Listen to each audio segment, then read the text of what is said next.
শিব কেন তার পুত্র গণেশকে চিনতে পারল না? এ ঠিক কেমন ভগবান যে তার নিজের পুত্রকেই চিনতে পারে না?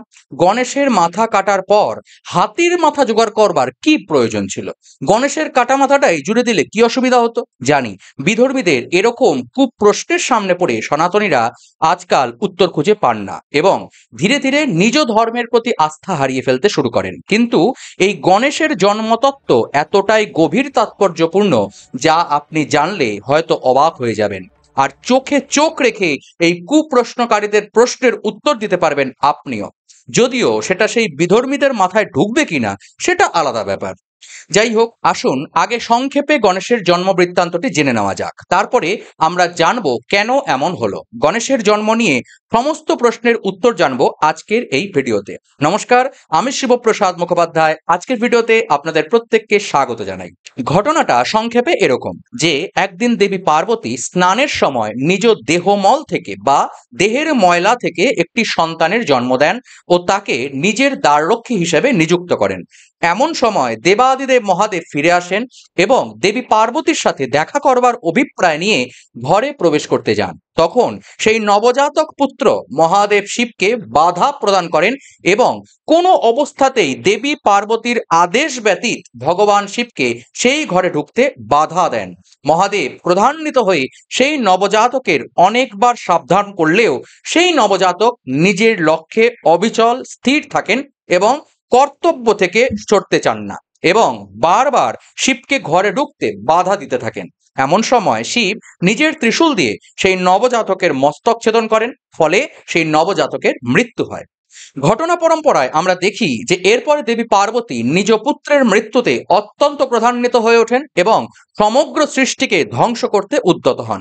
তখন ভোলেনাথ শিব একটি হস্তি শাবকের মস্তক সেই নবজাতকের ঘাড়ের উপর স্থাপন করে তাকে পুনরায় জীবিত করে তোলেন এবং সেই নবজাতককে তার গণেদের অধিপতি নিযুক্ত করেন। তখন থেকে তার নাম হয় গণপতি বা গণেশ। এখন এই ঘটনাটি পড়লে বা শুনলে কিংবা জানলে আমাদের মনে কিছু খটকা জাগে, যেমন দেবী পার্বতী যিনি শিবের ঘরণী কৈলাসবাসিনী, তার সেই দিব্য দেহে এত ময়লা আসলো কোত্থেকে? দ্বিতীয়ত, দেবাদিদেব মহাদেব যিনি সর্বজ্ঞ, কেন তিনি এই নবজাতককে চিনতে পারলেন না? এবং তৃতীয়ত, বা বলা যেতে পারে সব থেকে গুরুত্বপূর্ণ প্রশ্ন, মহাদেব সেই নবজাতকের কাটা মাথাটিকেই পুনরায় সেই দেহে স্থাপন না করে অহেতুক একটি হাতির মাথাকে কেন লাগিয়ে দিলেন? দেহটিকে যদি পুনরায় জীবন দিতেই হতো তাহলে সেই কাটা মাথাটা জুড়ে দিলেই তো হয়ে যাওয়া যেত।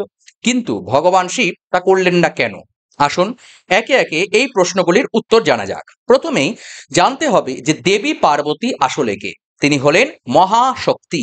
সমাজের আমরা বিভিন্ন স্তরের মানুষ দেখতে পাই, কেউ শক্তিহীন, কেউ মহা ক্ষমতাশালী।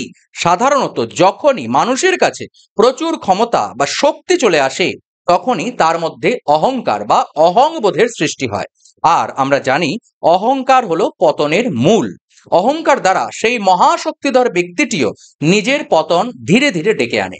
স্বয়ং পরমা শক্তি মহামায়া দেবী পার্বতীর এই গাত্রমল বা দেহজাত ময়লা আসলে শক্তি থেকে উৎপন্ন অহংকার বা ইগোকে রিপ্রেজেন্ট করে। দেবী পার্বতী স্নানের সময় নিজের গাত্রমল থেকে একটি নবজাতককে সৃষ্টি করলেন, অর্থাৎ দেবী নিজেকে শুদ্ধ করবার অভিপ্রায়ে নিজের মধ্যে থাকা অহং ইত্যাদি ময়লাকে নিজের থেকে আলাদা করলেন। এখন এই যে নবজাতক, এ তো স্বয়ং অহংকারে পূর্ণ, কারণ মহাশক্তির অহং থেকে এর উৎপত্তি। তাই যখন শিব এসে তাকে দ্বার ছাড়তে বললেন তখন সে নিজের জায়গা থেকে এক চুলও নড়ল না, বরং লাঠি উঁচিয়ে বলল, কেউ যদি এদিকে আসার দুঃসাহস মাত্র করে তার মৃত্যু অবধারিত।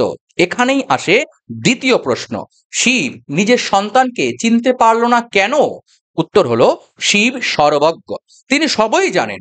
তথাপি তিনি এই লীলাগুলি করেছেন যাতে আমার আপনার মতো সাধারণ মানুষকে কিছু উপদেশ দিতে পারেন এই ঘটনার দ্বারা। কি সেই উপদেশ? সম্পূর্ণ ভিডিওটির সঙ্গে থাকুন, স্পষ্ট বুঝতে পারবেন। যাই হোক, তারপর আমরা দেখছি শিব সেই নবজাতকের মাথা কেটে ফেললেন কেন কাটলেন? কারণ মহাশক্তির অহং থেকে জাত এই সন্তান অহং স্বরূপ, আর অহংকারের অবস্থান আমাদের বুদ্ধিতে, আর বুদ্ধি আমাদের মস্তিষ্কে থাকে। আর তাই শিব তার মাথা বিনাশ করলেন বা মাথা কেটে দিলেন। শিব সেই নবজাতকের অহংকারকে হরণ করে নিলেন। শিব এখানে আমাদের বুদ্ধিকে রিপ্রেজেন্ট করছে, আর গণেশ হলো আমাদের অহংকার। উদাহরণ দিয়ে বোঝা যাক, যখন আপনার কাছে শক্তি আসবে, ধরা যাক আপনি কোনো উচ্চ পদস্থ কোনো কর্মে যোগদান করলেন বা কর্মক্ষেত্রে অনেক উচ্চ পর্যায়ে আপনার প্রমোশন হলো, তখন এই ক্ষমতার সাথে আপনার মধ্যে ধীরে ধীরে অহংকার রূপ ময়লা জন্ম নেবে ও ধীরে ধীরে আপনার বুদ্ধিকে ভ্রষ্ট করে পতন করবে। যেমন তখন আপনার মনে হতে পারে আপনি একমাত্র ঠিক বলেন, তাই অন্যের কথা শোনবার আগ্রহ আপনি হারিয়ে ফেলতে পারেন। অন্য কেউ আপনার উন্নতির জন্য কিছু জ্ঞান দিতে আসলে আপনি তাকে থামিয়ে দিয়ে উল্টো আরো বেশি জ্ঞান দিয়ে দেবেন। এইভাবে আপনার উন্নতির গতি ধীরে ধীরে অবরুদ্ধ হয়ে যেতে পারে। কিন্তু আপনি যদি নিজ বুদ্ধি বলে সেই অহংকারকে রোধ করতে পারেন, তবে আপনার মধ্যে সেই গুণগুলোর জন্ম নেবে যা একটি হাতির মধ্যে দেখা যায়। কি সেগুলো? আসুন জেনে নিই। এটা জানতে পারলেই আপনি বুঝতে পারবেন যে কেন শিব হাতির মাথা জুড়ে দিয়েছিলেন। কিন্তু এটা বুঝতে গেলে আপনাকে একটু জীবন বিজ্ঞানের ক্লাসে আসতে হবে এবং হাতির যে ব্রেন, সেই ব্রেনটি আসলে কেমন সেটা জানতে হবে। সমগ্র স্থলচর প্রাণীকুলের মধ্যে সর্ববৃহৎ ব্রেন রয়েছে হাতির কাছে। প্রায় 4.5 থেকে 5 কেজি ওজন এই হাতির ব্রেনের, যা কিনা মানুষের ব্রেনের থেকে প্রায় 3 গুণ বড়। এবং হাতির মস্তিষ্কের হিপ্পোক্যাম্পাস অত্যন্ত হাই ডেভেলপড বা অন্যান্য স্থলজ প্রাণীকুলের মধ্যে পরিণত বলা যেতে পারে। যারা জানেন না এই হিপ্পোক্যাম্পাস কি, তাদের জন্য সংক্ষেপে বলে দিই। এই হিপ্পোক্যাম্পাসের মাধ্যমেই আপনি স্মৃতিকে সঞ্চয় করতে পারেন। আপনি আগে স্কুলে গেছিলেন নাকি কলেজে গেছিলেন, সেটা আপনি এর মাধ্যমেই বিচার করতে পারেন। অর্থাৎ কোন ঘটনা আপনার জীবনে আগে ঘটেছে আর কোনটা আপনার জীবনে পরে ঘটেছে সেটা বোঝার শক্তি আপনার আছে, কারণ আপনার কাছে ব্রেইনের এই অংশটি রয়েছে। কারণ আপনার এই ব্রেনটি এই কাজে উৎসাহ দেয়। আপনার সমস্ত শর্ট টার্ম এবং লং টার্ম মেমোরি ও সমগ্র ব্রেইনের ম্যাপ বা নেভিগেশন সিস্টেমকে হ্যান্ডেল করে ব্রেনের এই অংশ। এই হিপোক্যাম্পাসের জন্যই আপনি কিছু শিখতে পারেন, আর এর জন্যই আপনার মধ্যে ইমোশনস থাকে, আর এর মাধ্যমেই আপনি সিদ্ধান্ত নিতে সক্ষম হন। তো হাতির ব্রেইনের এই অংশটি অত্যন্ত উচ্চ পর্যায়ের পরিণত। এছাড়াও হাতির ব্রেইনের সেরিব্রাল কর্টেক্সও অত্যন্ত পরিণত। ব্রেইনের এই অংশ স্মৃতিশক্তি, চিন্তা শক্তি, সমস্যার সমাধান, ইমোশন ইত্যাদি অত্যন্ত গুরুত্বপূর্ণ বিষয়ের কারণ। এবং সব থেকে বড় কথা, ব্রেইনের এই সেরিব্রাল কর্টেক্স মানুষের চেতনা বা কনসিয়াসনেসের মুখ্য ভূমিকা গ্রহণ করে থাকে। এবং এই সেই চেতনা যার উন্মেষের জন্যেই মানুষের মধ্যে পশুত্ব বিনষ্ট হয়। তো একটি হাতির মস্তিষ্কে মানুষের মস্তিষ্কের থেকে প্রায় 3 থেকে 4 গুণ বড় হিপোক্যাম্পাস ও সেরেব্রাল কর্টেক্স বর্তমান। হ্যাঁ, একথা ঠিক যে এত বড় ব্রেন হওয়া সত্ত্বেও হাতি কখনোই মানুষের ব্রেইনের সমান কার্যক্ষম নয়, কিন্তু এখানে ব্রেইনের তুলনার থেকে বেশি ব্রেইনের কার্যকরী অংশকে প্রাধান্য দেওয়া হয়েছে।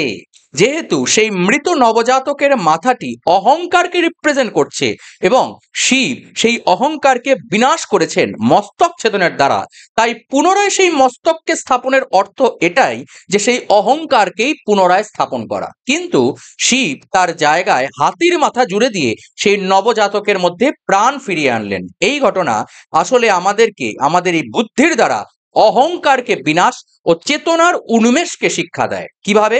আসুন সহজ উদাহরণ দিয়ে বিষয়টি আমরা বুঝে নিই। আগের উদাহরণই ধরা যাক একটি কোম্পানির কোনো এমপ্লয়ি অনেক দিন সেই কোম্পানিতে নিষ্ঠার সঙ্গে কাজ করছেন এবং ধীরে ধীরে তার প্রমোশন হয়েছে এবং আজকে সে ম্যানেজার বা সিইও।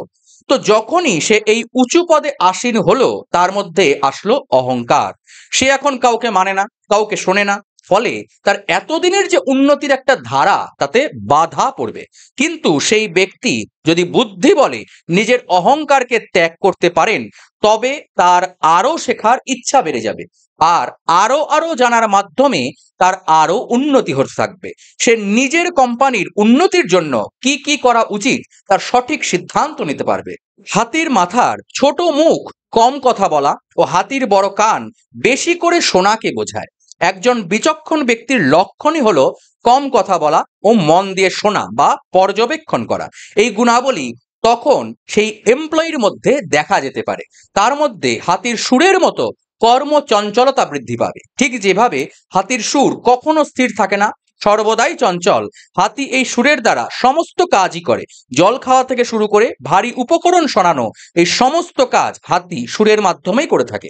যেভাবে একটি এমপ্লয়ি উচ্চপদস্থ হয়েও কোনো কাজকে ছোট মনে করবে না, সমস্ত কর্মে অংশগ্রহণ করবেন, যার ফলে তার মধ্যে হাতির ছোট চোখের গুণ প্রকাশিত হবে।